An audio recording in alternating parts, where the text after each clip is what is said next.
For millennia, the Grand Pyramids of Egypt have towered over the desert sands. Everything about the great ancient civilization that once seized the lands remained a mystery. That is, until July 19th, 1799. A French soldier discovers a large stone about 35 miles east of Alexandria during Napoleon Bonaparte's Egyptian expedition, unearthing a written language that had been dead for thousands of years. The translations would prove to be the key to unlocking the secrets of an entire civilization.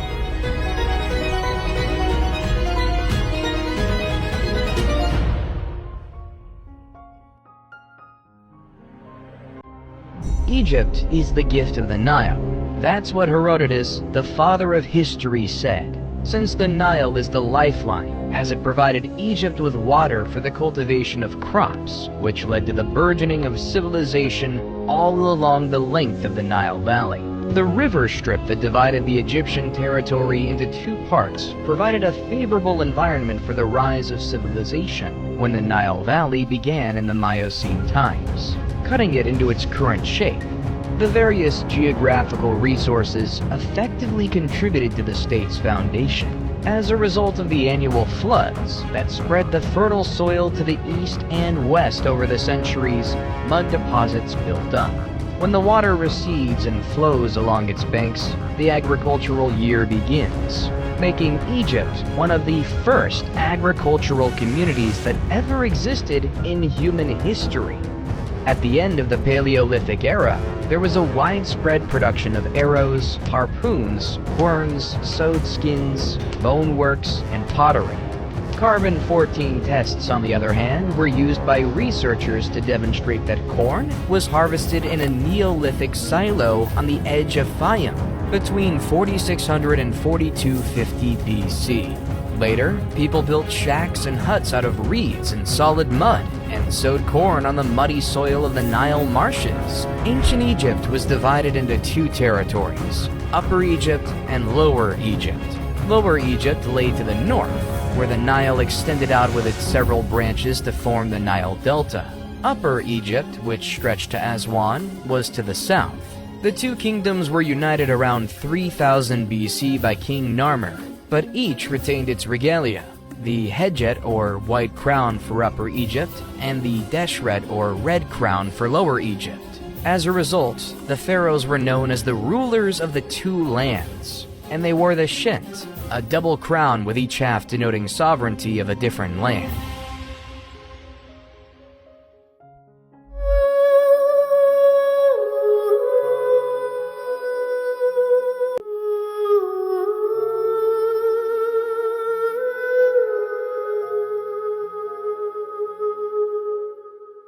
The pre-dynastic period in ancient Egypt is the period preceding documented history, encompassing around 6000 to 3150 BCE from the Paleolithic to the Neolithic age, and on to the founding of the First Dynasty. While there are no written records from this period, archaeological digs in Egypt have unearthed items that convey their tale of the Nile River Valley's cultural history. The pre-dynastic period is called by the regions or ancient city sites where these artifacts were discovered, rather than the cultures that lived there. The Halfan culture thrived circa 30,000 BCE in the area between Egypt and Nubia, giving birth to the Cadon and Sibyllian cultures around 10,000 BCE, and the Hierophant culture. All of these cultures are hunter-gatherer societies that gradually grew more sedentary and settled into more permanent settlements based on agriculture. The Fayum Oasis is a natural basin located southeast of the Giza Plateau that gave home to the Fayum A civilization during 9000 to 6000 BCE. These people lived in the vicinity of a vast lake and made their living through agriculture, hunting, and fishing. The people of Fayum constructed reed homes with subterranean basements for food storage. Cattle, sheep, and goats were domesticated, and basketry and pottery production flourished. During this period, tribal chieftains assumed positions of power, which may have been passed down to the next generation in a family or tribal unit. Communities went from tiny tribes traveling together to large groupings of diverse tribes living in the same region all the time. The Fayum-A culture gave rise to the Merimde during 5000 to 4000 BCE, which was named from artifacts discovered at the location of that name on the western side of the Nile Delta. The majority of Egyptians were farmers, and agriculture was the basis of the Dynastic Egypt economy, and farmers relied on the annual summer floods to grow their crops. We know that the first Egyptian farmers were hunter-gatherers. They planted crops such as wheat, lentils, barley, flax, and peas, in addition to herding animals. According to what was found on a location in the western side of the Nile Delta, the oldest levels of Merimdi Beni Salama that evolved between 8000 and 4000 BC, in addition to the Fayum Basin, both dating back to the Neolithic era. The Nile Valley's convex terrain encouraged the development of several basins, which in ancient times were flooded with floodwaters every year that brought silt and mud that fertilized the soil. These basins, of which 130 have been found, served as the irrigation system's reservoirs in ancient Egypt. Granaries were made of clay jars or baskets that were buried up to their necks in the earth. The El Omari culture, about 4000 BCE, developed on these achievements by building circular homes of higher complexity with plastered mud walls. All of these cultures evolved and flourished in Lower Egypt, Northern Egypt, closest to the Mediterranean Sea, whereas Upper Egypt civilization formed later. The inhabitants of the Badarian culture lived in movable tents, like their ancient forefathers, but preferred fixed homes. Following the Badarian period came the Amratian period, also known as Naqada I, which constructed more complex homes with windows and hearths, wattle and daub walls, and windbreaks around the main entryway. The practice of mummification began around 3500 BCE, where burial items were still left with the deceased. These developments were aided by the Girzian culture, also known as Naqada II, 3500 to 3200 BCE, which launched trading with other regions, inspiring changes in culture and art. The houses were built of sun-baked brick, and the more opulent ones included courtyards, an addition that would become commonplace in Egyptian homes later. The city of Abydos, located north of Naqada, became an important burial location, and huge tombs were built, forming a necropolis, a city of the dead. These tombs were originally made of mud bricks, but subsequently of huge, neatly hewn limestone. Eventually, the site would become the burial place for Egypt's rulers. Despite this, evidence reveals that individuals from all across the nation had their deceased buried at Abydos, and gave burial gifts to commemorate their memory. By this time, the cities of Zeus and Hierakonpolis were considered ancient, while Thinis, Naqada, and Nekhen were rapidly developing. The hieroglyphic alphabet, which was invented around 3400 to 3200 BCE, was used for maintaining records, although no entire sentences from this period have been discovered. At this time, the earliest Egyptian writing discovered so far originates from Abydos, and was discovered on pottery, clay seal imprints, and bone and ivory items. Complete sentences are not found in Egypt until the time of King Peribsen in the Second Dynasty 500 years later. This period led to the Naqada III period from 3200 to 3150 BCE. Following Naqada III, the early dynastic period and Egypt's recorded history began. With commerce, communities expanded and flourished, and the populations of both Lower and Upper Egypt increased. Small villages of brick dwellings and buildings evolved into bigger urban centers that soon clashed, most likely for trade products and water resources. Thinis, Naqada, and Nekhen were the three principal city-states of Upper Egypt during the period. Thinis appears to have defeated Naqada before absorbing Nekhen. These battles were fought between the Scorpion Kings, whose identity is unknown, and others, most likely Ka and Narmer, According to some researchers, Scorpion I, Scorpion II, and Ka were the final three rulers of the Proto-Dynastic period, before King Narmer invaded and unified Lower and Upper Egypt and created the first dynasty.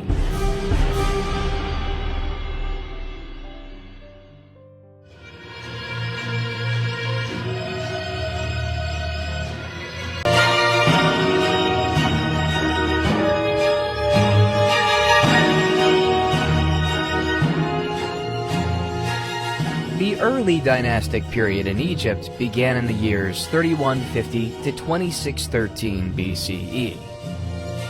This marks the beginning of the country's historical era in which Upper Egypt, the south, and Lower Egypt to the north were unified as one country under centralized authority.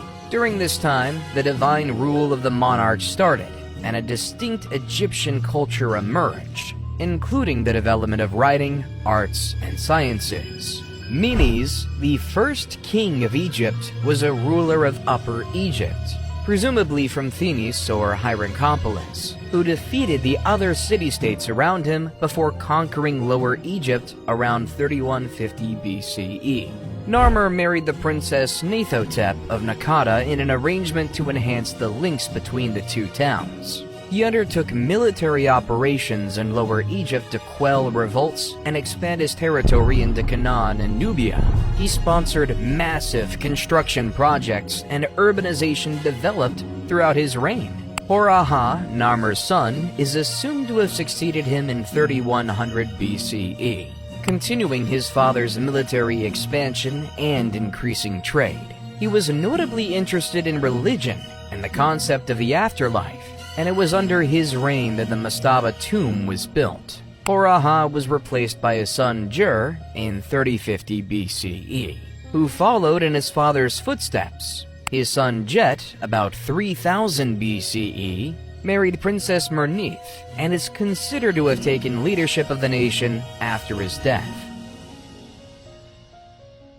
It is uncertain whether she governed as regent for her infant son Den or as queen, but her reign is notable for being the first time a woman is recorded governing in ancient Egypt. Den, about 2990 BCE, is regarded as the greatest monarch of the first dynasty and reigned for 50 years. His reputation as an efficient monarch stemmed from his economic advances, military conquests, and the stability of his rule, as proven by expensive construction projects and elaborate works of art. Den is the first monarch to be represented wearing the crowns of Upper and Lower Egypt, showing that he ruled over a unified nation. Den was succeeded by two additional monarchs, Enegib and later Semerkhet, both of whom had tough reigns marked by insurgency. The dynasty ended with the Ka's reign, during which his heirs struggled for the throne and were defeated by Hotep II, who established the Second Dynasty. Internal strife and a lack of, or misunderstanding over, records ruined the Second Dynasty, 2890 to 2670 BCE. None of the Second Dynasty monarchs have reliable dates, and several of the kings' names appear to be repeats of earlier rulers. Hotep II, which means two powerful ones at peace, is a prime illustration of this issue. Because of his name, it would seem that he came to power after subduing the princes who fought for the throne after Kwa, but his name is inscribed on the entrance to Kwa's tomb, implying that he was the ruler responsible for burying Kwa, and he already had that name before the succession war broke out. Hotep II is credited with bringing peace to Egypt upon his ascension to the throne, although a brief one. Instability and rebellion marked his reign. Raneb, also known as Nibra, was the first to link his name to that of the gods, and so create a bond between the monarch and the divine. There is no reasonable explanation for Peribsen's decision. Early academics claimed he was the first monotheist who declared Set to be the sole deity, but evidence of his reign's devotion to various gods disproved this. Because his name is only found in Upper Egypt, it's possible that he opted to ally with Set for political reasons. to distinguish himself from the Horus religion of Lower Egypt. For whatever reason, he is regarded as a good monarch because commerce, the economy, religious practice, and the arts all thrived during his reign. Peribsen was replaced by Kheskemwy, probably his son, who continued his predecessor's construction projects and is believed to have brought Egypt's two regions back under central control, or at least reinforced unification. His most famous works include the statues at Hierakonpolis and Abydos, as well as his role as the father of Pharaoh Djoser.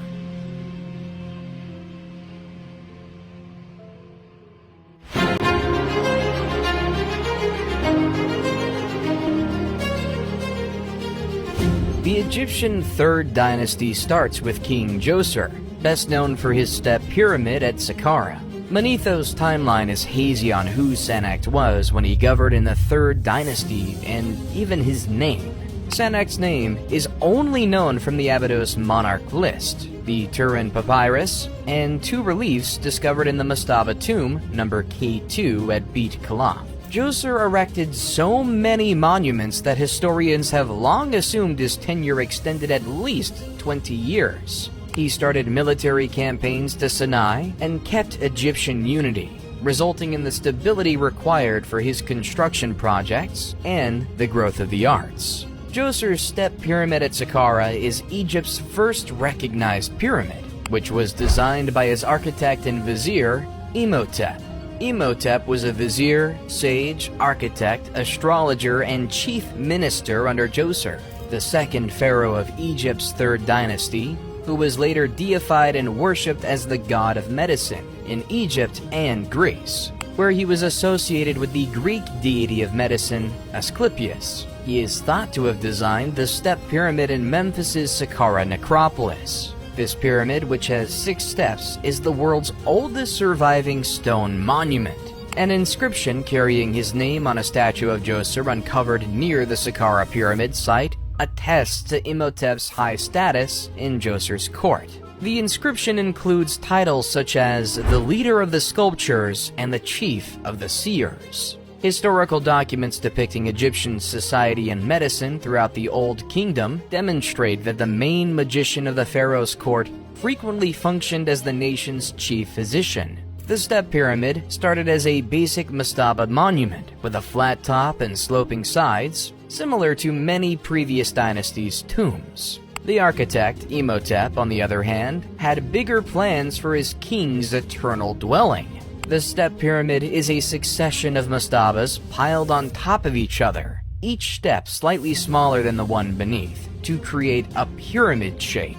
Earlier mastabas were made of clay bricks, but the step pyramid was made of stone slabs with carved motifs of trees and reeds on them. When finished, the step pyramid stood 62 meters tall, making it the tallest building of its period. To deter robbers and secure the king's corpse and burial goods, the real chambers of the tomb were dug beneath the foundation, as a maze of passageways with rooms off the hallways. However, this strategy did not work because the tomb was robbed of all of its valuables, including the king's corpse. In antiquity, only his foot was discovered in the tomb. Nonetheless, the step pyramid's design and building epitomize the genius and vision of the Third Dynasty builders, who would later raise the buried pyramid and the layer pyramid, among many other structures and sanctuaries. These early visionaries established the foundations for the later true pyramids of the Fourth Dynasty, which have mesmerized and captivated people for millennia.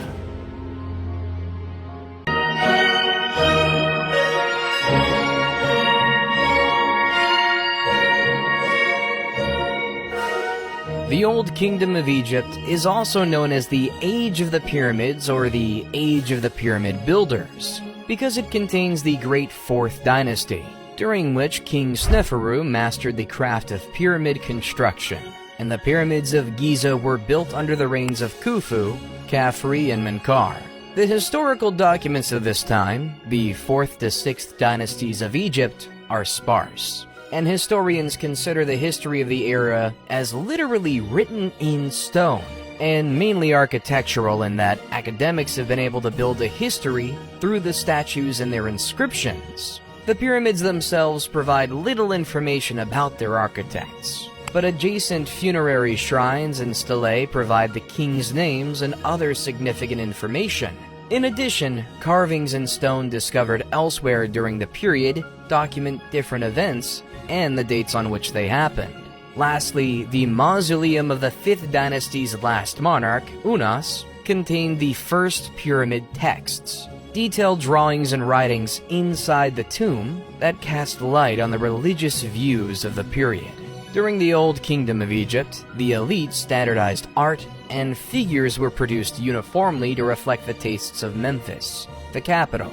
Although other art forms such as painting and literature exhibit more skill in the Old Kingdom, statues from the late early Dynastic and early Old Kingdom periods are very comparable. The Old Kingdom's most famous works of art are the Pyramids of Giza and the Great Sphinx of Giza, both of which remain today. Although smaller structures were crafted with the same precision and beauty, in reality, Egyptians placed great importance on Old Kingdom art and architecture in later ages. Although all levels of society may have shared the same religious systems, social inequality persisted even after death. The only significant impediment to reaching an afterlife was being buried outside of Egypt. Egyptians thought that, to be reborn, they needed to be buried in Egypt. If they died abroad, their relatives went to tremendous pains to bring their bodies back for burial, so those correct funerary rituals could be performed and they could be buried in their native land, allowing them to enter the afterlife. To coordinate the labor force that constructed the pyramids at Giza and elsewhere during this time, unprecedented bureaucratic efficiency was needed, and this bureaucracy could only function under a powerful central authority. At the top of the pyramid that represented Egyptian society, the monarch stood. He was granted ownership of all of Egypt by the gods, at least in theory. The literate and illiterate classes were divided in the Egyptian social structure. The literate class was the ruling class. They were a small fraction of the population, but they were the main criteria for determining the character of ancient Egyptian society and everything we knew about the civilization. Individuals were frequently more important than the positions they held. As a result, while the king established the scope of bureaucratic power, effective administration was ultimately dependent on the same pool of literal aristocrats without whom the king could not govern, and we'll state some of them as follows. Because an Egyptian king could not personally control every area of society, the role of the vizier was established as early as the early dynastic period.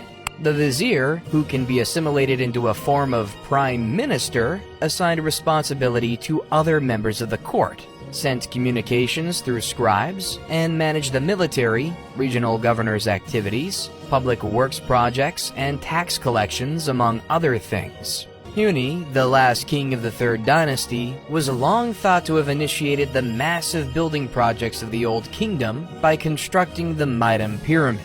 But credit for the Mitam Pyramid goes to Sneferu, the first king of the Fourth Dynasty, who may have been Huni's son by one of his minor queens. Sneferu began the Old Kingdom's golden era, with his most noteworthy achievements being the 2 pyramids constructed for him at Djoser. Sneferu started his work with the pyramid at Mitam, known as the False Pyramid, due to its shape. It resembles a tower more than a pyramid, and its exterior casing is surrounded by a massive mound of gravel. The Pyramid of Mitam was Egypt's first real pyramid, but it did not last. This is because changes were made to Imhotep's initial pyramid design, causing the exterior casing to sit on sand rather than rock, causing it to fall. The Crooked Period and the Red Pyramid are Sneferu's structures at Djoser, or North Pyramid. The Bent Pyramid gets its name from the fact that it rises at a 55-degree angle and then changes to a 43-degree angle of smaller stones, giving the impression of bending in towards the summit. The workers had finished the base and sides before recognizing that a 55-degree angle was too steep, and changing their plan to conclude the job as best they could. Sneferu appears to have grasped the issue and went on to construct his 3rd pyramid, Sneferu appears to have been a ruler unafraid of loss or sorrow. When the bent pyramid failed to satisfy his standards, he simply began over. The Red Pyramid, named after the use of reddish limestone in its building, was constructed on a firm foundation for better stability and rose at a 43-degree inclination. The Red Pyramid, 105 meters tall, was Egypt's first effective real pyramid. It was originally encased in white limestone, as were the other later pyramids, which crumbled away over time and were collected by locals for other construction projects. Following in the footsteps of Djoser's complex at Saqqara, Sneferu had mortuary temples and the other structures built around his pyramids, with priests overseeing day-to-day activities once the Red Pyramid was finished. All of this points to the stability of his rule, which he bequeathed to his son Khufu when he died. The ancient Greek authors referred to Khufu as Cheops, and he's best known for his Great Pyramid at Giza. In their works, the Greeks portrayed him as a tyrant who oppressed the people and compelled them to labor for him against their will. This perception may have been created by the tales contained in the Westcar Papyrus, a compilation of 4 stories written about the kings of the 4th dynasty and found by Henry Westcar in around 1824 CE. The papyrus contains 4 tales recounted by Khufu's sons, including one in which King Khufu summons a sorcerer who claims to be able to reconnect a decapitated head to a body. And some academics read his actions in requesting a demonstration as malicious or careless. During the reign of Khufu, Egypt became even wealthier as a result of his military battles against Nubia and Libya, as well as his lucrative trade deals with cities such as Byblos. He also invested in agricultural innovations to improve the livelihoods of his people. During his reign, the world's first documented dam was constructed in Wadi Jarawi, a mountain range west of modern Helwan. This dam improved water availability for farms and others in the town. The Great Pyramid of Giza is the final of the ancient 7 wonders of the world, and a distinguishing emblem of Egypt. It is situated on the Giza Plateau near the modern city of Cairo, and was constructed over 20 years during the rule of Khufu. Although many hypotheses exist regarding the pyramid's purpose, the most generally acknowledged idea is that it was built as a tomb for the king. However, how it was constructed remains a mystery to this day. Historians continue to dispute the idea of ramps going around the outside of the building to move the blocks into position. These theories persist despite a growing body of evidence proving that the pyramid was constructed by the ancient Egyptians using technical means that were most likely so common to them that they felt no need to document them. Nonetheless, the complexity of the interior passages, shafts, and chambers, as well as the nearby Osiris shaft, encourages the persistence of these fringe theories, as does the mystery of how the pyramid was built at all, and its orientation to cardinal points. A prominent figure during that time, called Hemayunu, was the vizier during the reign of Khufu in the 4th dynasty, and one of the king's relatives. He was in charge of building his Great Pyramid and keeping an eye over its construction works, and he was buried near Khufu's pyramid. The construction work of the pyramid was done by expert and unskilled laborers employed by the state for the job. These employees either offered to pay off a debt, performed community service, or were paid for their time. The annual inundation of the Nile River was important for Egyptian survival because it distributed rich soil from the riverbank all across the shore's farmlands. However, it also made farming those lands impossible during the flood. During these times, the government supplied work for farms by constructing large monuments. These were the individuals who performed the real physical labor of moving stones, elevating obelisks, constructing temples, and constructing the pyramids that continue to amaze and motivate people today.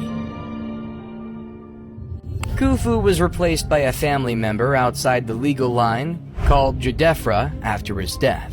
Djedefre was Khufu's son, but he did not appear to be his designated heir. Some scholars believe Djedefre built the Great Sphinx of Giza, while others believe Khafre, his sibling and successor, built it. The Sphinx is the world's biggest monolithic monument, showing a recumbent lion's torso with a king's head and visage. Historically, this king's visage has been identified as Khafre's, but Dobrev and others believe it's Khufu's. It appears to have been constructed by Khafre because it is exactly in line with his pyramid complex, and the Sphinx's face resembles Khafre more than Khufu. Khafre's pyramid is the second largest in Giza, and his complex is almost as big as his father's. Little is known about his rule. According to Egyptian texts, he continued his father's policies and government model by concentrating power in the hands of his closest family members and exerting strict control over policies and laws.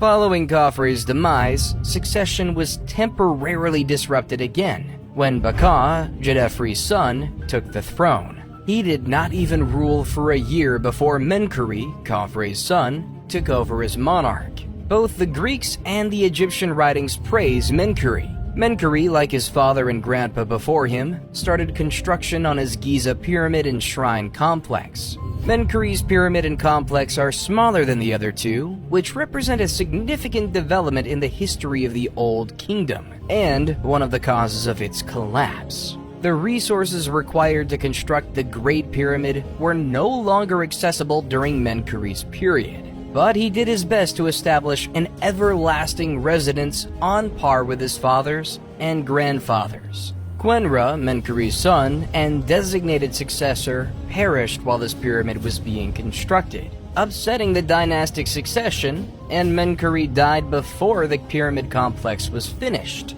Despite reigning for 30 years, he was unable to finish the work of his predecessors, which many historians attribute to the dwindling resources at his disposal. Shepseskaf, Menkaure's successor, finished Menkaure's structure at Giza, but was buried in a relatively modest mastaba at Saqqara. As previously stated, the monarchs diverted immense resources to their funerary structures and buildings, but these temples and sanctuaries were increasingly under the authority of the priests who managed them, rather than the king. Although the Giza Plateau is now an old, sand-swept location on the outskirts of Cairo, it was a city of the deceased, inhabited by the living who tended to it during Menkaure's time.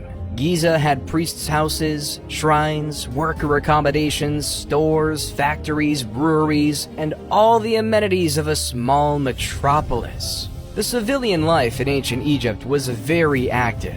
The lowest social class consisted of peasant farmers who did not own the land on which they worked on, or the houses in which they resided. The monarch, members of the court, nomarchs, and priests owned the land. To begin the day, peasants would say, "Let us work for the nobility." Peasants were virtually always farmers, regardless of what other trade they practiced. They cultivated and harvested their crops, giving the majority to the landowner while keeping part for themselves. Most had private gardens, which the ladies maintained while the men worked in the fields. The lowest stratum of society created the items utilized in commerce, allowing the civilization as a whole to survive. These peasants were also part of the workforce that erected Egypt's pyramids and other monuments. When the Nile River's banks overflowed, farming became difficult, and the men and women went to work on the king's projects. This labor was always rewarded, and no literary or physical evidence supports the assertion that any of Egypt's major monuments were erected by slave labor. Work building monuments like the pyramid and associated burial complexes, temples, and obelisks provided the peasantry with the sole possibility of upward mobility. Skilled painters and engravers in particular were in high demand in Egypt, and were paid more than unskilled laborers who merely hauled the stones for the construction from one location to another. Peasant farmers might also raise their status by learning a craft and producing the vases, bowls, plates, and other ceramics that people need. Skilled carpenters could make a fortune by making tables, desks, chairs, beds, and storage chests, while painters were needed to decorate upper-class dwellings, castles, tombs, and monuments. Brewers were likewise held in high regard, and breweries were occasionally controlled by women. They appear to have been operated on by females in early Egyptian history. Beer was the most popular beverage in ancient Egypt, and it was commonly utilized as a kind of recompense. 3 times a day, workers on the Giza Plateau were given a beer ration. The deity Osiris was said to have provided the drink to the people, and breweries were overseen by the goddess Tenene. Marriages were more secular than religious in ancient Egypt. The parents planned the majority of weddings in any of the classes. Girls were often married at the age of 12, and boys at the age of 15. Royal offspring were frequently promised to foreign monarchs as babies to seal treaties. The ancient Egyptians' lives were not all labor. They found plenty of time to have fun by participating in sports, board games, and other activities. Hockey, handball, archery, swimming, tug-of-war, gymnastics, rowing, and a sport known as water jousting, which was a sea battle played in small boats on the Nile River in which a jouster tried to knock the other out of his boat, while the second team member maneuvered the craft, were all ancient Egyptian sports. The festivals of ancient Egypt were individually distinct in their own right, depending on the nature of the occasion, but they all had one thing in common: drinking and feasting. The Egyptian diet consisted mostly of grains, wheat, and vegetables. The meat was incredibly expensive, and only royalty could afford it. The 4th dynasty ended with Shepsekhof's brief reign, and the 5th started with much less hope. The 5th dynasty is known as the Sun King's Dynasty because so many of their titles contain the name of the deity Ra, usually given as Re. The first 3 of these rulers, Userkaf, Sahur, and Kakai, would later be memorialized as divinely chosen in the Westkar papyrus tale, The Birth of the Kings. The dynasty starts with King Userkaf, but a lady called Kenkaz, most likely a daughter of Menkar, appears prominently in the Egyptian texts as mother of 2 kings of Upper and Lower Egypt, though it's unclear who those monarchs were. Her monument is the 4th pyramid at Giza, and she was a significant person. Not much is known about her. Userkaf is best renowned for his work on the Temple of the Sun and Abusir. This structure represents a significant divergence from the position of the monarch at the beginning of the 4th dynasty, and the beginning of the end of Giza as the king's necropolis. The sun deity Ra was now venerated directly by the people through the priesthood, and the king's position as the god's primary representative was reduced. Userkaf's son Sahur replaced him and constructed his funerary complex at Abusir near the Temple of the Sun. Sahur was a capable monarch who led the first Egyptian expedition to Punt and arranged significant trade treaties with other countries. Punt, on the other hand, was one of his biggest accomplishments, as it became an important source of many of Egypt's most valuable resources, and in time was regarded as a legendary country of the gods. Sahur constructed his own temple to the sun in Abusir and was the first to use palmiform columns in the building, which would later become the norm for columns throughout Egypt. Sahur's war exploits and cautious resource management enriched the nation, as demonstrated by the intricate work done on his mortuary complex and the inscriptions discovered. His son, Neferirker Kakai, succeeded him. Inscriptions suggest he was a good king and well-regarded, but little is known of his tenure except that the priesthood got even more dominant during his control. His son, Neferifre, succeeded him but perished young, possibly around the age of 20. He was followed by King Shepsekhar. Nusir-Ini succeeds him, and the priests of Ra acquire even more authority during his rule. The bureaucracy of the temples and mortuary buildings grew as well, putting a burden on royal coffers, which paid for sanctuary care and maintenance. Menkaure-Kaiu replaced him, but little is known about his rule other than the fact that he was the last monarch to construct a temple to the sun. Djedkaraisi replaced him in the late 25th to mid-24th century BC. The roots of Djedkaraisi are unclear. He's not regarded as Menkaure-Kaiu's son, but he may be connected. To keep the economy stable, he reforms the administration and the clergy extensively during his rule. Djedkaraisi refused the customary practice of erecting a shrine to the sun deity and decreased the number of clerics required to maintain funerary structures. He also arranged the Second Punt Expedition, which enriched Egypt and reinforced relations with Punt. The most important element of Djedkaraisi's reign, however, was the decentralization of the government in Memphis, which gave local authorities more authority. Djedkaraisi was replaced by his son Unas, the reign of whom is little documented.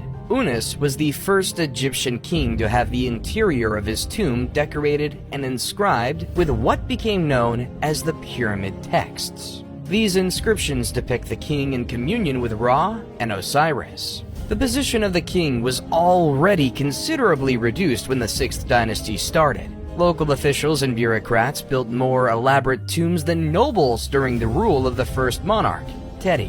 Teti was killed by his bodyguards according to the 3rd century BCE historian Manetho, an act that would have been inconceivable earlier. He was replaced by Userkere, who may have been involved in the assassination plan. His reign was brief, and he was followed by Pepi I, during whom the nomarchs gained authority. By the end of the Old Kingdom, the political power had fragmented and the system was decentralized. The restoration of central power was a lengthy process that lasted well into the 12th dynasty. Because of the breakdown of central power, political authority passed into the hands of the nomarchs, who took complete control.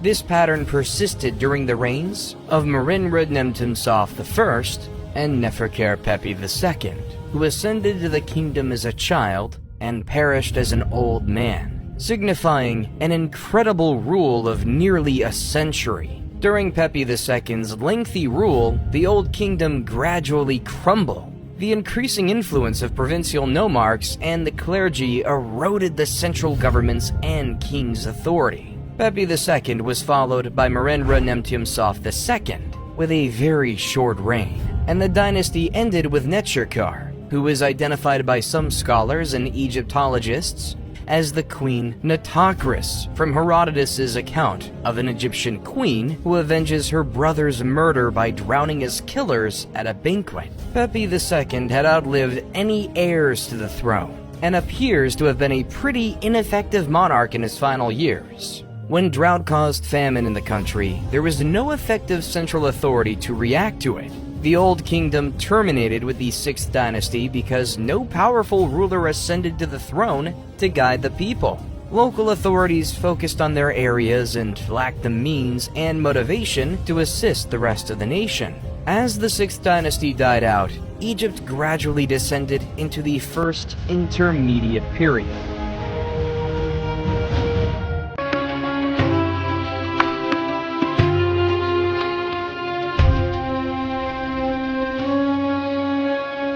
The First Intermediate Period is marked primarily by a rise in the authority of provincial administrators of distinct areas, and a decline in the power of the central government at Memphis. The great structures of the Old Kingdom on the scale of Giza's pyramids were no longer constructed within the First Intermediate Period because there was no strong central sovereign to order and pay for them, and no administration to coordinate the large workforce. The cultural image that comes from a study of historical data does not support a chaotic, dark era, but rather a different social and political model than what had come before. There is some historical evidence for the claim of unrest and claimed disorder, which stems from the absence of a single powerful central government.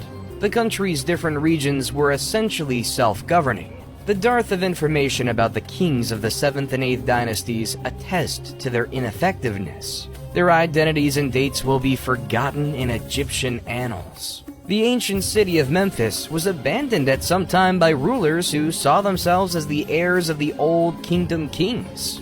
The rulers of the 9th and 10th dynasties then seized Heracleopolis as their center and declared themselves Egypt's real kings. Intef, a Theban nomarch who bore the customary epithets of Great Overlord, of the Nome and Overseer of Priests, came to prominence in Thebes around 2125 BC and opposed the authority of Heracleopolitan kings. Intef I established Egypt's 11th dynasty and provided the push for the country's unity. During the Middle Kingdom, he was known as Intef the Mighty, and a monument in his honor was erected in the Temple of Karnak. And this was the way leading to the beginning of a new era, which was the Middle Kingdom.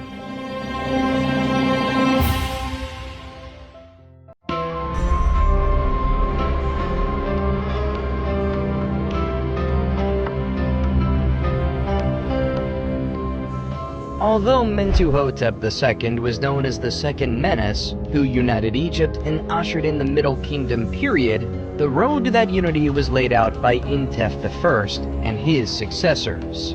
Mentuhotep I, approximately 2115 BCE, followed Intef I's path and conquered the neighboring nomes for Thebes, considerably increasing the city's stature and strength. His initiatives were carried on by his predecessors. Mentuhotep II used these early victories to ultimately beat Heracleopolis and then punish those nomes who had stayed faithful to the old kings while rewarding those who had honored Thebes. Mentuhotep II devoted his time after the process of unity to the ruling, military accomplishments, and construction projects.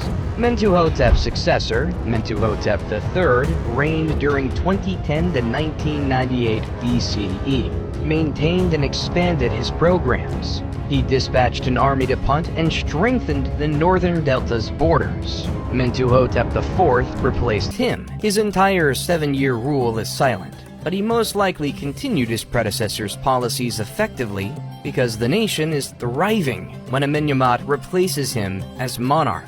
When Amenemhat was Mentuhotep IV's vizier and was sent with his mission to quarry stones for the king's project, he had an inscription made of the extraordinary events he witnessed. First, a gazelle gave birth on the stone selected for the king's sarcophagus top, indicating that the stone had been chosen correctly because it was endowed with fecundity and life. Second, an unanticipated rainfall descended on the celebration, revealing a well big enough to water the entire gathering. This inscription was later interpreted to mean that Amenemhat was chosen by the gods to become king, as the gods had allowed him to experience miracles. Amenemhat I abandoned Thebes for unknown reasons and established his seat in court in Ititawi, south of Memphis. Amenemhat I's successor, Sennacherib I, 1971 to 1926 BCE,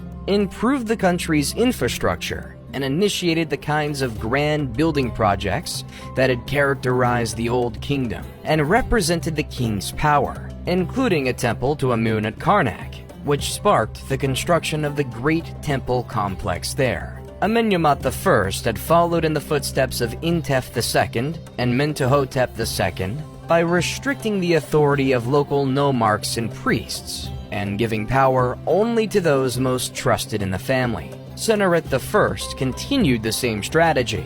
The administration of the 12th dynasty was so effective that, unlike the Old Kingdom, it kept wealth centralized with the monarch while allowing for the development and prosperity of individual regions, without allowing them to become too strong. The king governed all of Egypt, but specific officers were rewarded for their devotion. The Egyptians developed various advanced ways of irrigation systems, and to keep track of the water levels, they built nilometers to gauge the height of the flood and to determine the taxes levels supposed to be paid.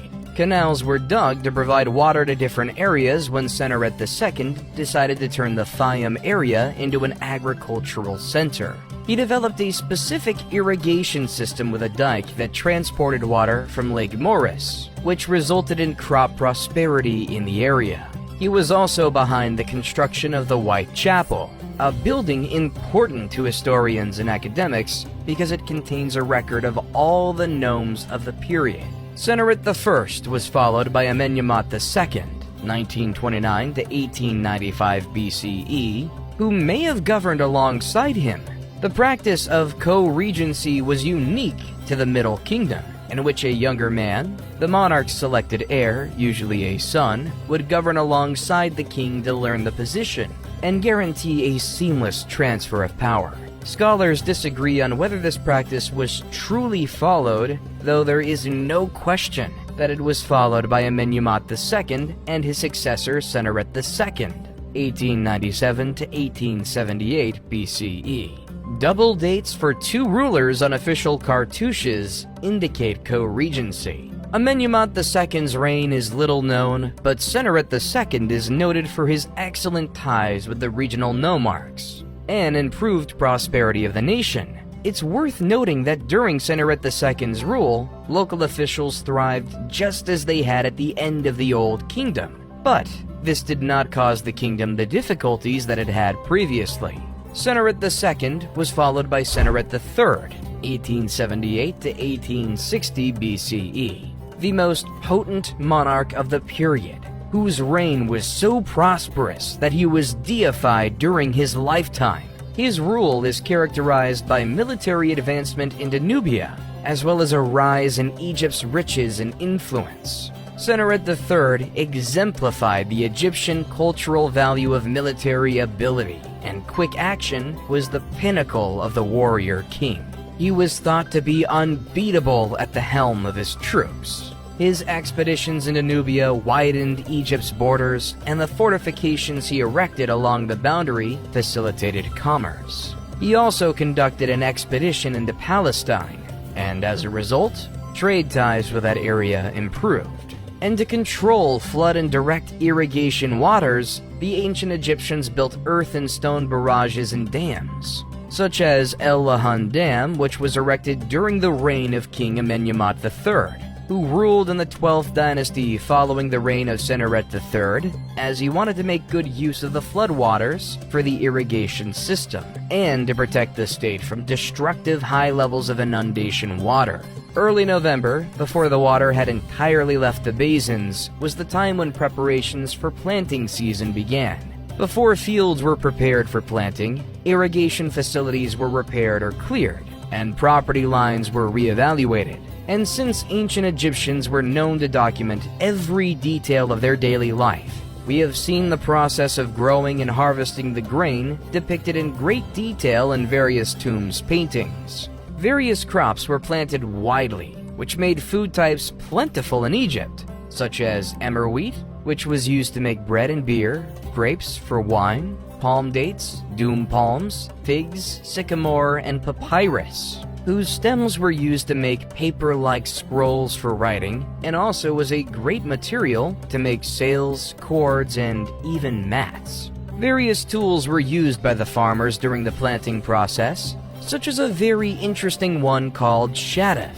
It's a hand-operated device used to lift water from the river, which consists of a long pole with a bucket hung on a rope from one end, and the other end has a weight attached to it. It was either used to fill jugs with water to transport them, or even to run water in small canals along ditches. However, it's normal when people wonder how such a civilization in ancient times managed to erect huge buildings and move colossal statues without having the technology we have in the current modern world. Some scenes from tombs of high officials have proof of how the whole process of moving huge statues was done.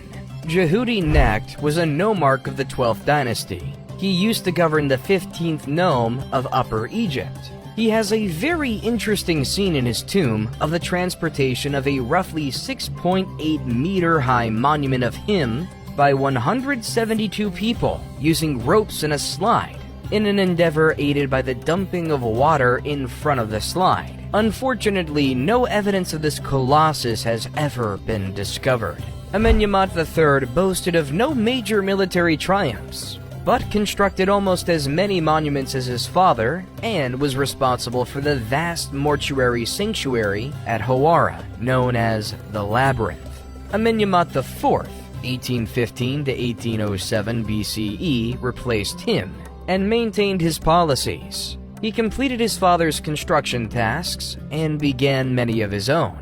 During his reign, military and commercial expeditions were undertaken on numerous occasions, and trade thrived with towns in the Levant, particularly Byblos and elsewhere. The co-regency policy, if it was implemented, had guaranteed a seamless transfer of power from ruler to ruler, but it failed in the case of Amenemhat IV, who had no male successor to prepare for success. After his demise, the throne passed to his sister, or probably wife, Sobonefru, 1807 to 1802 BCE, whose rule is little known.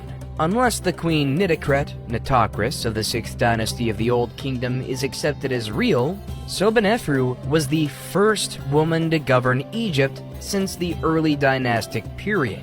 The 12th dynasty concluded when she perished without an heir, and the 13th started with the reign of Sobekotep I, 1802 to 1800 BCE. The Middle Kingdom's 12th period was the most powerful and wealthy. The 13th dynasty would receive the riches and the policies, but would be unable to put them to good use. The 13th dynasty appears to have maintained the policies of the 12th dynasty monarchs and kept the nation united, but none of them had the personal power of the previous kings, according to incomplete documents. Lower Egypt started to develop its political groups.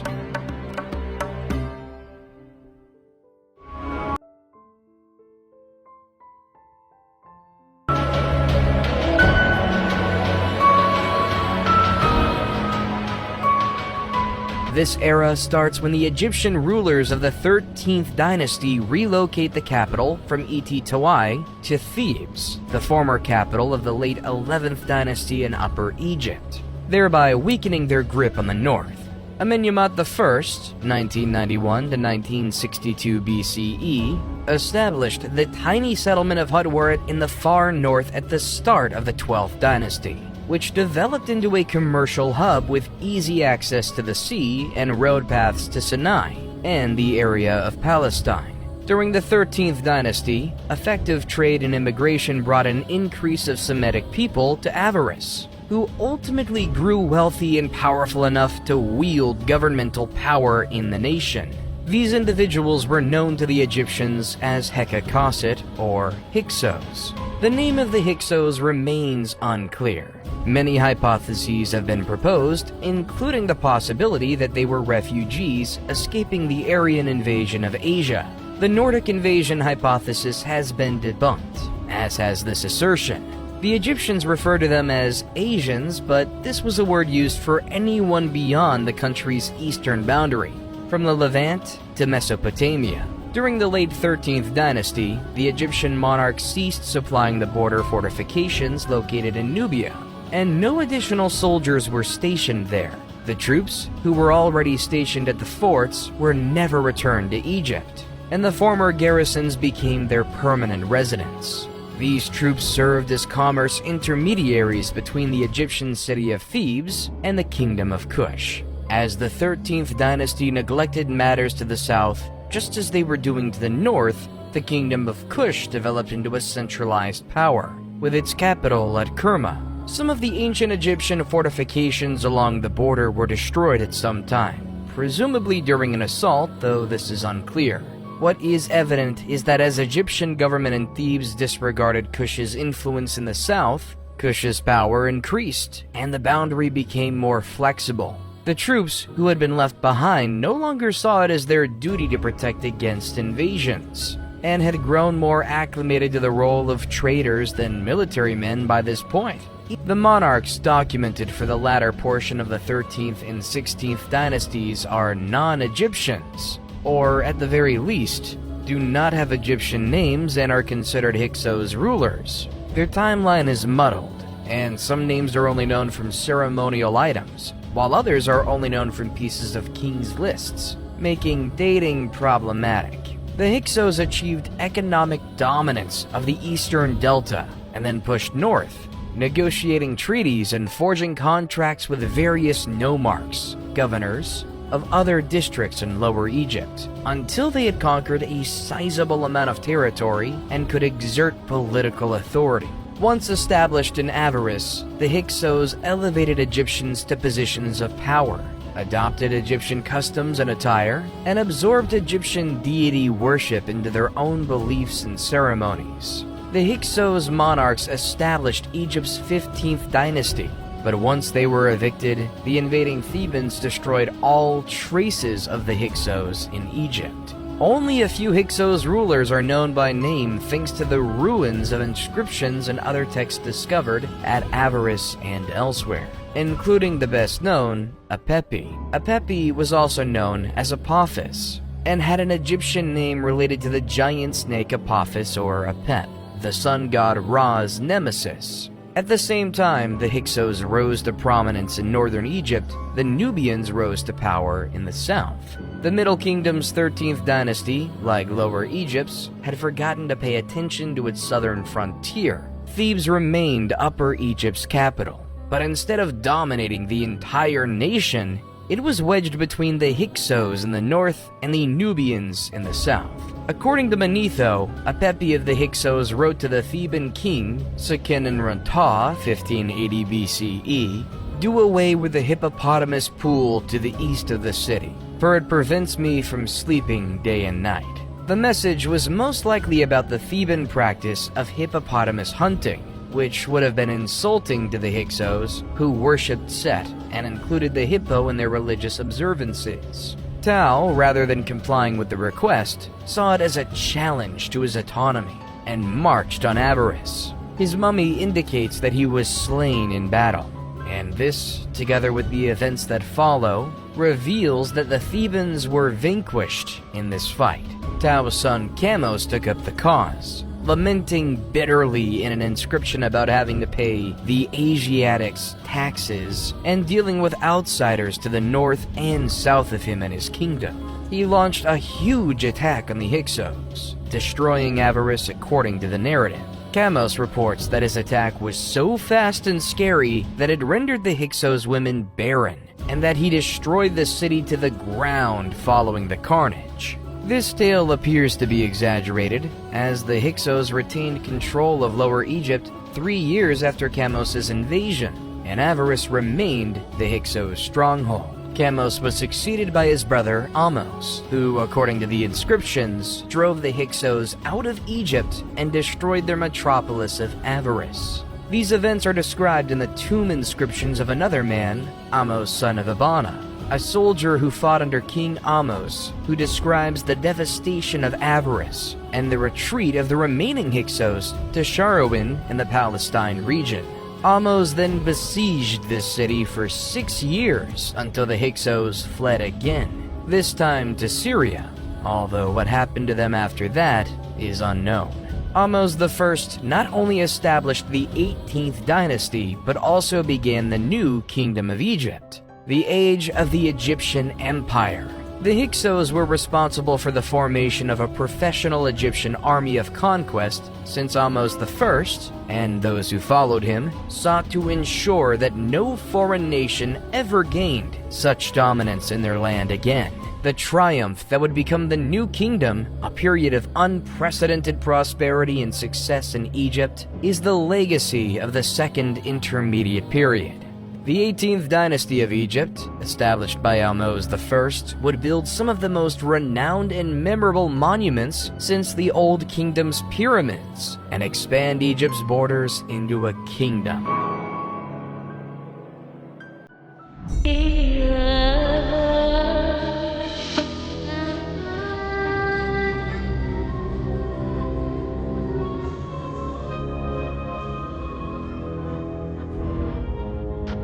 Ahmose I realized that the Hyksos had been able to establish themselves so securely because previous Egyptian monarchs had permitted them to. As a result, he chose to establish protected areas around Egypt's boundaries and fortify neglected settlements in strategic locations to protect the nation. The Battle of Ahmose I against the Hyksos brought him and his troops into touch with the areas of Palestine and Syria, where he continued his operations while also conducting military excursions south against the Kingdom of Kush and Nubia, When he died, he had protected the nation and consolidated his authority, leaving a steady political and economic situation for his replacement, Amenhotep I, 1541 to 1520 BCE. Inscriptions show that Amenhotep I followed his father's policies and modeled himself after him as a warrior monarch, but he most likely only commanded battles in Nubia. There are no accounts of him conducting expeditions into Palestine or Syria, but he may have done so because those areas stayed secure during his and his successors' reigns. Thutmose I, 1520 to 1492 BCE, replaced him and immediately started wars to expand Egypt's reach. Thutmose I put down a revolt in Nubia that erupted soon after assuming the throne, personally murdering the Nubian monarch and suspending his corpse from the prow of his ship as a caution to other rebels. He then extended Egypt's control over Nubia further south before shifting his focus to Palestine and Syria.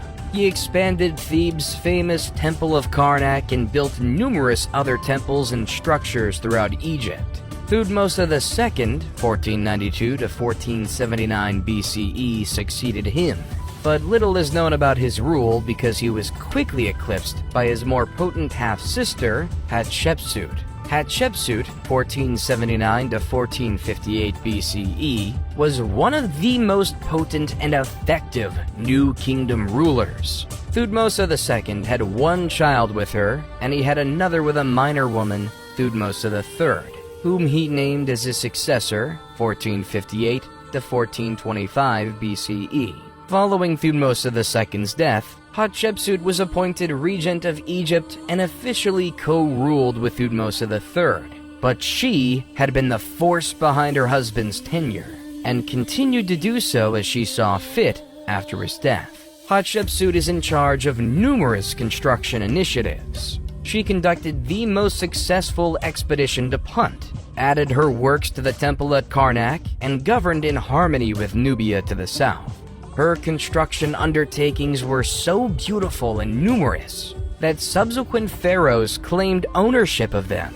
They were able to do so because Hatshepsut's name was taken from all of her structures, including her magnificent complex at Deir el-Bahri around 1458 BCE. Concerning the obelisks that were erected in the different temples, they were symbols of the sun god, and many of them can be found everywhere in the whole world, whether they were real Egyptian ones or modern ones imitating the ancient Egyptian obelisks. The process of carving one is not a paradox, as there is an unfinished one located in the quarries of granite in Aswan. Hatshepsut commissioned its construction, probably to accompany what became known as the Lateran obelisk, which was originally at Karnak, but was later brought to the Lateran Palace in Rome. Thutmose III inherited a wealthy and secure country in 1458 BCE, and wasted no time in improving it. Thutmose III establishes the Egyptian Empire, which his descendants would sustain. He defeated the neighboring countries and expanded Egypt's dominion further than it had ever been before, using the war chariot acquired from the Hyksos, bronze weaponry, and better strategies. Over 20 years, he led at least 17 separate military campaigns, subduing kingdoms from Libya to Syria and extending Egypt's authority in the south, from the region around Buin down to Kyrgyz. When Hatshepsut died, Thutmose III ascended to power.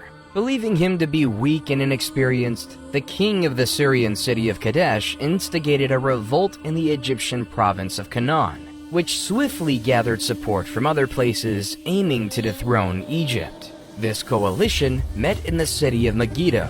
Thutmose III marched his army from Thebes to Megiddo in northern Canaan, prudently choosing a narrow pass from the town of Aruna instead of the wider and easier routes to the city, and surprised his enemies by entering the Kina Valley behind their defensive positions and driving them from the field. Thutmose III had to lay siege to the city to seize it. Geneni, who was Thutmose III's commander and military scribe, naturally accompanied his monarch in war to put down the rebellion, and wrote a record describing the fight. Thutmose III was so taken by Janni's tale that he had sections of it written on the walls of the Great Temple of Amun at Karnak, and, to a lesser extent, elsewhere. Janeni begins by describing why the writing on the temple's walls exist. He then goes on to explain the campaign and its motivations. The wretched adversary referenced on several occasions is the king of Kadesh, who started the revolt and gathered the armies against Egypt. But it is also used to refer to everyone who joined the rebellion at times. Following the Battle of Megiddo, Thutmose III would subdue and punish those who took part, capturing not just Kadesh, but also all of Syria and the Mitanni territories in Mesopotamia. He was succeeded by his son Amenhotep II, 1425 to 1400 BCE, who inherited and built on his father's powerful and safe kingdom. He was not a warrior king, but he did order many construction projects and signed peace treaties and commerce deals with other countries, such as Mitanni. Thutmose IV, 1400 to 1390 BCE, his replacement, carried on his programs. Based on readings of his renowned dream stele, which recounts the tale of how he came to the kingdom, Thutmose IV is regarded as a usurper, although he's the legal son of Amenhotep II. He's best known as the king who rebuilt Giza's Great Pyramid. He is followed by Amenhotep III, 1386 to 1353 BCE, who is regarded as one of Egypt's most effective and powerful rulers. Amenhotep III ruled Egypt at a time when it was at its artistic, political, and fiscal apex. His reign was one of the most opulent in Egyptian history, and he frequently used his riches to persuade other nations to do what he desired. He kept the nation stable, enlarged its boundaries, and devoted himself to the arts and construction initiatives. Many of Egypt's most impressive structures date from his rule. During his reign, however, the priests of Amun started to acquire increasing fortune. They possessed more property than the monarch and used it to enrich themselves further. Amenhotep III attempted to contain their increasing influence by allying himself with Aten, a minor deity symbolized by a sun disk. He appears to have believed that the authority of the pharaoh behind the worship of Aten would elevate the status of those priests over those of Amun. His scheme failed, but it did elevate the deity Aten, who would play an important role in the rule of Amenhotep's son and successor. Amenhotep IV, also known as Akhenaten, was an Egyptian pharaoh renowned for establishing monotheism and banishing the ancient gods. His rule became known as the Amarna period because the Egyptian capital was relocated from Thebes to modern-day Amarna. He ascended to the kingdom as Amenhotep IV, but changed his name to Akhenaten in the 4th or 5th year of his rule, dissolved the old religion, particularly the worship of Amun, and raised the deity Aten to the position of the one true god. Only the cult of Aten was recognized as a valid religious organization. All other sanctuaries were shuttered, and their veneration was prohibited. He built a shrine to Aten at Karnak's Great Temple of Amun, which he also shuttered. His wife was the famous Nefertiti, best known for the magnificent bust created by the sculptor Thutmose. Upon Akhenaten's death, he was succeeded by his young son, Tutankhaten, 1336 to 1327 BCE, who quickly changed his name to Tutankhamun, who took to the throne at just 9 years old. The young leader relocated the capital to Memphis, restored Thebes as a religious center, which also held political significance, reopened the temples, and restored Egypt's ancient religion, although he instituted significant changes that helped secure the nation. He's best known for his magnificent tomb, which Howard Carter found in 1922. Tutankhamun was married to Ankhsenamun, his half-sister, until his demise at the age of about 18. Ankhsenamun may then have married the vizier A, possibly 1324 to 1320 BCE, who some experts believe replaced Tutankhamun, or she may have attempted to reign on her own. Whatever part A played in the succession, Ankhsenamun vanished soon after Tutankhamun's death. and the general Horemheb took control, devoting to return Egypt to its former grandeur. Horemheb, 1320 to 1295 BCE, went to great measures to erase the Amarna period rulers from Egyptian history by burning all of Akhenaten's statues and writings, including completely demolishing his sanctuary at Karnak. Horemheb defended traditional Egyptian religion and customs. Relationships with other countries and Egypt's infrastructure were ignored during Akhenaten's rule. Horemheb returned Egypt to its previous glory, though he was unable to bring it back to the heights of Amenhotep III. He perished without an heir, and his vizier Parames seized the kingdom as Ramses I, establishing the 19th dynasty. Ramses I was an elderly man when he ascended to the kingdom, and he swiftly named his son Seti I as his successor.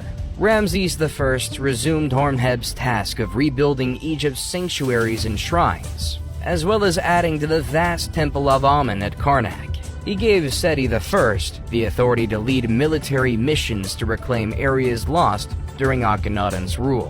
When he passed, Seti I ascended to the throne and continued Egypt's reform and revival, adding his own touches to the big project at Karnak, and grooming his successor for dominance, his son Ramses II, 1279 to 1213 BCE. He is the most well-known pharaoh of Egypt today. Ramses II governed Egypt for 67 years, and the magnificent temples and monuments he constructed in celebration of his conquests and accomplishments still stand as a testament to the wealth of his reign. There is hardly any ancient Egyptian site that does not mention Ramses II, and the story of his triumph in the Battle of Kadesh in 1274 BC is legendary. However, one of his greatest acts as pharaoh was not one of battle, but one of peace. The forging of the first peace treaty in history. Anatolia's Hittites had been gaining prominence since the 2nd millennium BC, and by 1530 BC they had surpassed Babylonia as a notable nation, and they were putting Egypt to the test. Letters of intent had been addressed to the 18th dynasty's king Akhenaten, but he had never responded or taken note of Hittite activities along his boundaries. Horemheb had waged unsuccessfully against the Hittites, who had grown even more strong by the time of Tutankhamun, Akhenaten's successor, and were daring enough to garrison districts on or near Egypt's borders. When Horemheb became pharaoh in 1320 BCE, he initiated a more forceful campaign against the Hittites and secured Egypt's frontiers, although the problem of the Hittite invasions was never fully overcome.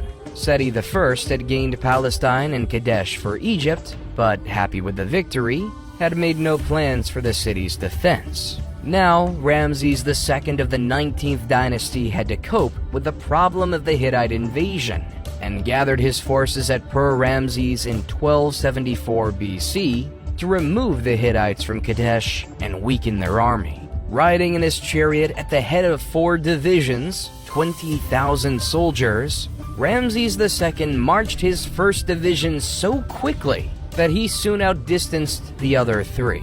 Near Kadesh, 2 Bedouins were apprehended and asked about the whereabouts of Muwatalli II and his army, to which they replied that the army was nowhere near Kadesh, and that Muwatalli II feared Egypt and the young king.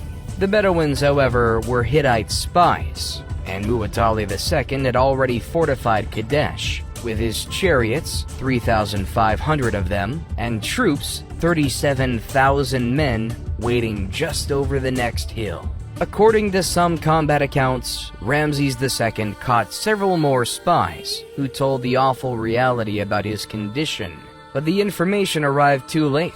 Ramses II had separated himself from the rest of his army in his haste to seize Kadesh and vanquish the Hittite ruler. Just as the Hittite chariots slammed into his camp, he dispatched messages to the other 3 divisions. The Ta division arrived in time to prevent an Egyptian army defeat, and Ramses II personally led the remaining Amun division into action many times, pushing the Hittite soldiers back onto the Orontes River, where many perished. Muwatalli II just only marched from Kadesh's walls to trap Ramses II's forces between his army by the river and his advance. But for unexplained reasons, he chose to stay in the city and never committed his reserve men to fight. Ramses II declared a great triumph at Kadesh and had a scribe record his narrative of the wonderful fight. Muwatalli II's version differed significantly, most notably in claiming Kadesh as a Hittite victory.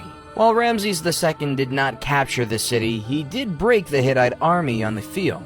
And while Muwatalli II kept possession of Kadesh, he did not destroy the Egyptians as he had intended. Meren-Ptah was Ramses II's 12th son, and not his designated successor. He only became pharaoh because all of his siblings had perished during their father's lengthy rule. Meren-Ptah soon adopted his father's image of a warrior monarch, defeating the Libyans in combat and repelling an attack on the Sea Peoples. His description of his exploits include the well-known Meren-Ptah stele, which contains the first reference to the Israelites as a tribe. Going forth to the 20th dynasty, Ramses III was the new kingdom's last powerful king. After Horemheb restored the ancient faith, the priests of Amun's authority grew steadily, drawing income and influence away from the monarchy. Throughout the Ramesside era of the 20th dynasty, the condition deteriorated. The concept of having a war was existing as the threat of the people was remarkably increasing, which forced Ramses III to declare war over them. The nationality of the Sea Peoples is unknown because the only records of their activities are from Egyptian sources that only describe them in the terms of battle, such as the record from the Tanna Stele, which reads in part, "They came from the sea in their warships, and none could stand against them." This is characteristic of Egyptian allusions to these enigmatic invaders. Ramses II, his son and successor Meren-Ptah, and Ramses III are the three great pharaohs who chronicle their struggles and triumphs against the Sea Peoples. All claimed huge victories over their opponents, and their inscriptions include the most extensive documentation of the Sea Peoples. During the time of Pharaoh Ramses III, the Sea Peoples invaded and destroyed the Egyptian commerce hub at Kadesh, and then attempted to invade Egypt again. They began their operations with swift attacks along the coast, before pushing toward the delta. In 1180 BC, Ramses III subdued them, but they returned in force. Ramses III would have been aware of his predecessors' fights with these people and how violent they were. He decided against a field engagement and instead employed guerrilla tactics as a plan. He set up ambushes around the coast and along the Nile Delta, and his archers were especially efficient, putting them camouflaged along the beach to shower down arrows on the ships at his signal. The ships were set on fire with burning arrows once the crew was dead or drowning. After crushing the naval invasion, Ramses III turned his focus to what remained of the invading troops on land. He used the same tactics as previously, and in 1178 BC, the Sea Peoples were defeated off the coast of Xois. Egyptian annals once again depict a spectacular victory, in which many Sea Peoples were slaughtered, and others were captured and coerced into the Egyptian army and fleet, or sold as slaves. Although Ramses III spared Egypt from invasion, the battle was so costly that the royal treasury was depleted, and the tomb builders at Deir el-Medina could not be paid. This resulted in the first documented labor strike in history, in which workers walked off the job and refused to return until they were properly reimbursed. And then, the momentum of the Egyptian empire started to fade. Ramses III retained a powerful central authority, secured the borders, and kept Egypt prosperous, but the kingdom was crumbling around him. The office of the Pharaoh of Egypt no longer held the same level of reverence it once did because the priests of Amun served as an intermediary between the gods. Ramses III was injured in an assassination attempt staged by one of his lesser spouses, and perished as a result of his injuries. Ramses IV, 1155 to 1149 BCE, ascended to the throne only after his elder siblings perished. He attempted to imitate the great pharaohs of the past and did complete several construction projects while battling to keep the empire's declining territory, but he perished after a brief rule. He was succeeded by his son, Ramses V, who fought to retain control against Amun's priests and keep the kingdom together. His successor, Ramses VI, carried on the fight with little success. Ramses VII replaced him, followed by Ramses VIII, about whom little is known, Ramses IX, Ramses X, and Ramses XI. All of these pharaohs fought to keep the kingdom together in the face of outside incursions and internal conflicts with Amun's priests. An incident related to these struggles, though obscure, involves a man called Amenhotep, high priest of Amun, who was deposed by the vizier Pinehazy and forced to escape south to Nubia. What we are sure about is that the priests of Amun retained huge power and reached the throne of Egypt and ruled the country.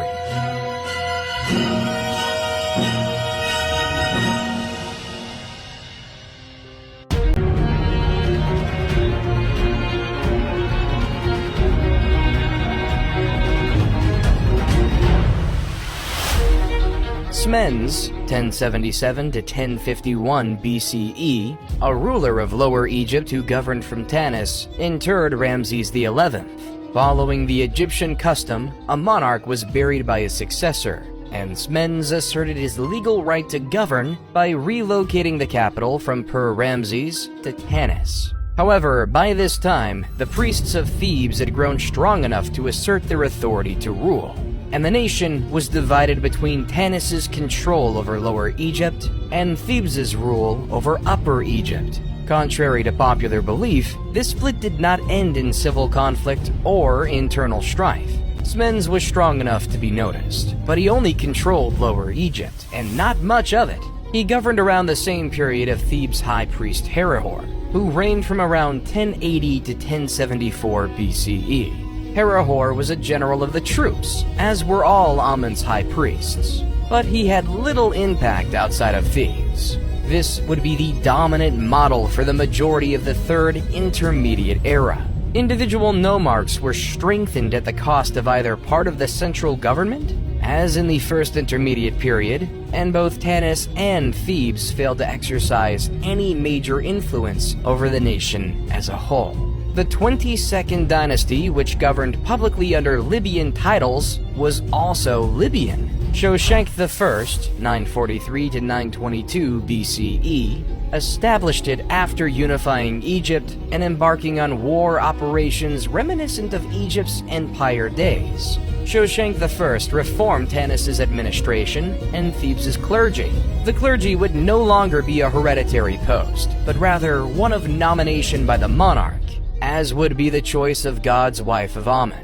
His military operations revitalized Egypt's economy, and the nation started to approach the Egypt of the New Kingdom during his reign. Ozarkhan II ascended to the throne in 872 BCE and kept the nation together, but after his rule, Egypt split into distinct kingdoms governing from Heracleopolis, Tanis, Sais, Memphis, and Hermopolis in Lower Egypt, and Thebes in Upper Egypt. To the south, the Kushite ruler Kashta, 750 BCE, saw Egypt's vulnerability and moved to exploit it.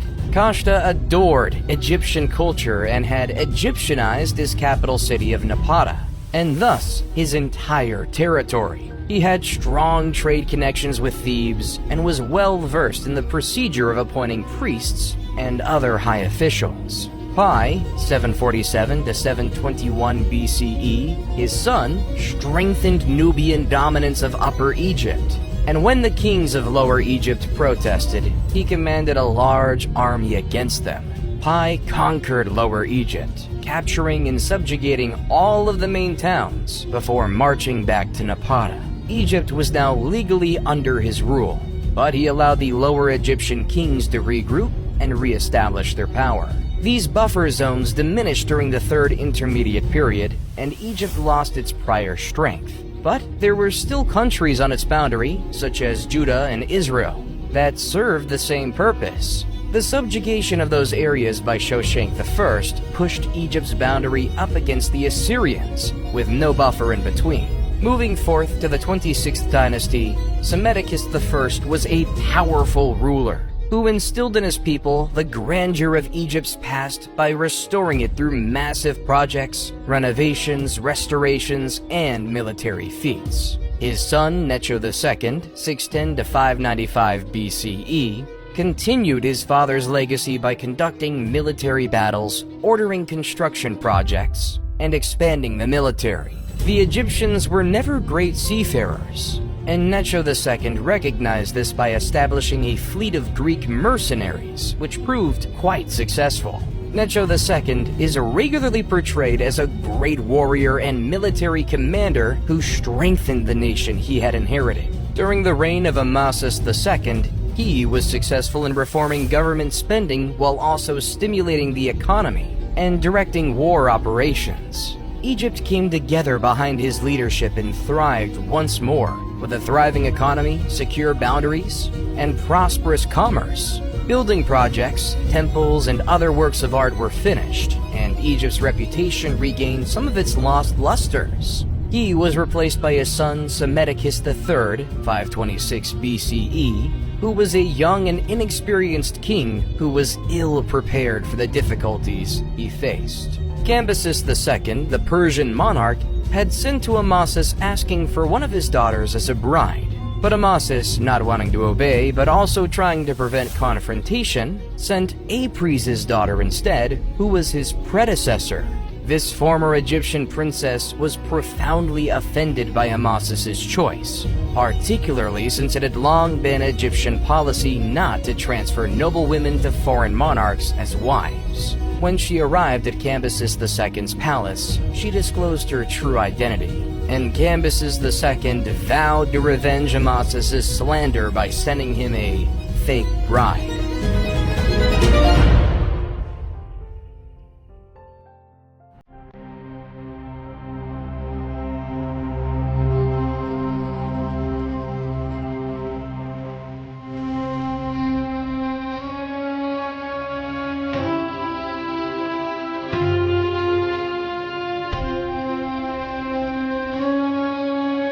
Unlike Cambyses, Darius wanted to govern Egypt in his absence. He ascended to the throne of the Achaemenid Empire in 522 BCE and toured Egypt at least twice, though he favored Egypt from afar.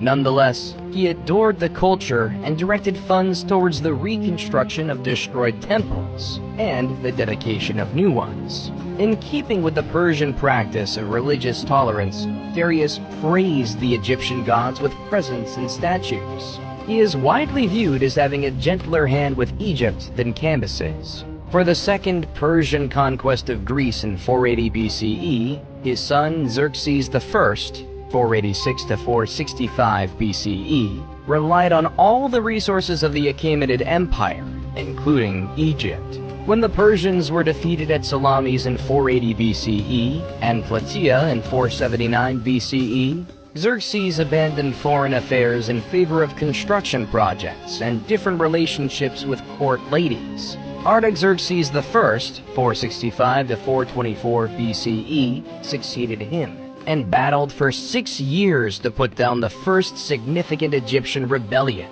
led by Inaros II, the Libyan royal son of Psamtik V, encouraged and assisted by Athens in 460 to 454 BCE. While it is true that the Persians ruled Egypt during the 27th and 31st dynasties, Egyptian culture was kept alive, and the 30th dynasty of Egyptian rulers gave Egypt back a brief time of its former glory before the Persians invaded their land again. This era comprises the 27th to 31st dynasties of Egypt. Egyptian resistance to Persian control, on the other hand, is visible throughout the area, and Egypt thrived under Persian rule because the Persian Shahs respected the culture. Amarteus of the 28th dynasty, Nectanebo I and Nectanebo II all governed the nation, commanded troops, and participated in construction projects in the manner of the great pharaohs of the past. Whoever was behind the revolts against Persian authority Egypt's second conquest did not last long. Philip II of Macedon, 359 to 336 BCE, defeated the Greek city-states and incorporated them into Macedonian authority. When he was murdered in 336 BCE, he was preparing a grand expedition to subjugate Persia. He already had all of the means he would require for the conquest, which he entrusted to his son, Alexander. The pharaohs of the 30th dynasty upheld Egyptians' kingship's honor and left their impressive structures in the footsteps of those who came before them. So, while the late period may be considered the end of Egyptian sovereignty, it should not be considered the end of Egyptian civilization.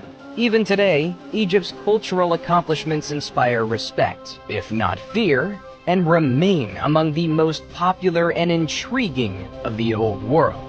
Although times changed, current modern Egypt in the 21st century might look like a coming forward version of ancient Egypt. The Nile River is still sacred to the Egyptian people, and they still celebrate the same festivals of the ancient times, such as the spring festivals. The food is quite inspired by the authentic ancient food. The traditions are still there, and even the last development form of the ancient language called the Coptic is still spoken in Egypt in churches' prayers and the middle of their Arabic dialect. The modern people are proud of the legacy. It was seen in the parades that were done in Cairo for the transportation of the mummies to the civilization's museum, and the reopening of the Alley of the Sphinxes in Luxor. They're building new cities, digging their way to improve commerce with the highways dug in the middle of the mountains, passing through the deserts. They're almost opening the biggest museum in the whole world. Excavations unearth every day new discoveries which might lead soon to a discovery similar to that of the tomb of Tutankhamun in 1922. And this land will always remain an attractive mystery, dazzling and enchanting people from all over the world with its magic and history.